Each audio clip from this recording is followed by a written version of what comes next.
Welcome to Punch Equipment. I'm Bruce Townhill. I'm going to talk to you today about how to get power out of your punches. Now, this is an often misunderstood concept.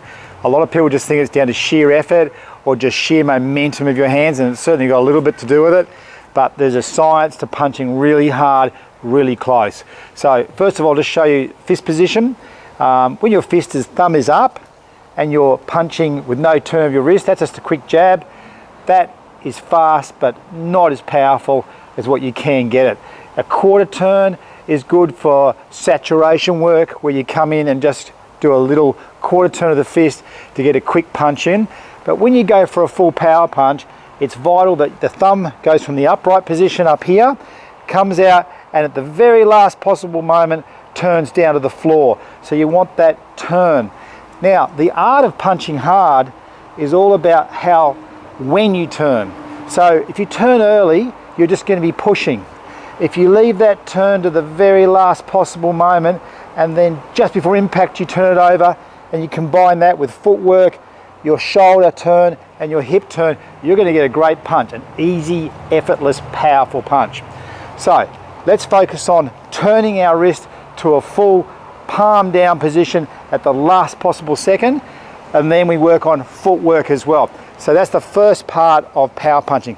There's another part to it you need to understand, which is very often misunderstood, and that's timing.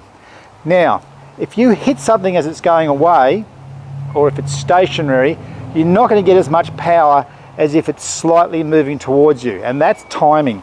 So if you can catch a person as they come in towards you, or when you're training on a bag as it moves towards you, or on a floor-to-ceiling ball as the ball comes at you, your punches are going to feel sweet, crisp, and real solid. If you're sparring and you wait for the person to come in close and then you hit them right on the noggin just as they move forward, they're going to have a doubling of the force. It's just like a car accident. If this car is doing 100 kilometers an hour, this one's doing 100, the impact in the middle is 200 kilometers an hour. So it's just sheer physics if you get your timing right. So we'll cut from here and we'll go to a long shot, and I'll show you how you put it all together, just even off my jab, to get a really brutal, powerful punch. So it's hard to capture this on camera, but we'll do our best for you. I'm going to show you now how I stab my footwork. So as my foot comes forward and I stab my foot into the ground and anchor it, that's the time for my trigger to turn my fist over. So if I can get my footwork to step and stab, as I land, that fist turns, it brings my shoulder and hip and my heel all into line. There's one other thing we can do too to add even more power, and that's the passive hand can anchor backwards. So as I throw this foot on the ground and stab this fist over, this can turn back. So as I punch, I pull. Just like with a hook, I'll pull with this hand as well. So footwork, the turn of the wrist, the stabbing of the foot onto the ground as you turn your fist, and good timing all equate to power. So I'll just try and show you a couple of steps here.